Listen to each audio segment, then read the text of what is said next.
Les enfants d'Afrique d'Haïti ont déjà été garants des guerres de libération des indépendances sud-américaines. Quand ils ont eu la générosité d'offrir un coup de main au général Bolivar pour poursuivre les guerres de libération. Même si ces moutons ont déjà été debout pour garder l'Europe de tout danger,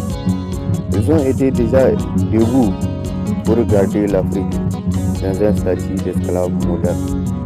pour ne pas dire d'indien. Et même si l'Europe a déjà dupé les héros oubliés et sacrifiés dans les camps de Tchoré,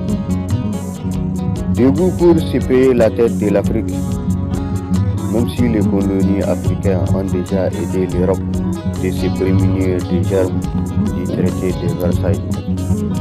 Debout pour admirer la démocratie européenne, debout pour dépêcher les enfants de l'Afrique, même si l'Afrique a déjà été victime du commerce triangulaire, même si elle a déjà été victime de la bête qui s'est cachée derrière la mission dite humanitaire de la colonisation,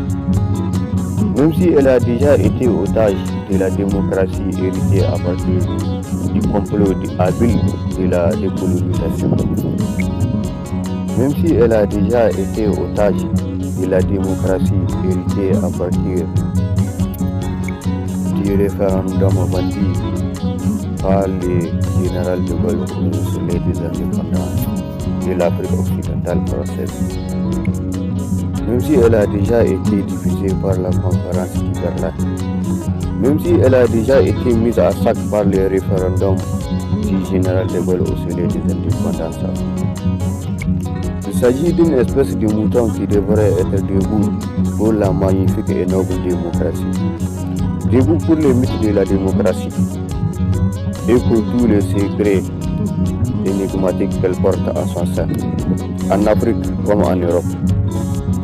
Même si des moutons démocrates ont déjà été debout pour la démocratie, nouvelle et révolutionnaire des manœuvres dilatoires du néocolonialisme. Même si les FMI et la Banque mondiale sont sortis du néant pour abaisser l'Afrique au niveau du même statut d'indigénat qu'a vécu l'Afrique, et pour abaisser l'Afrique dans un statut d'esclave moderne, même si elle a déjà été victime de la traite négrière,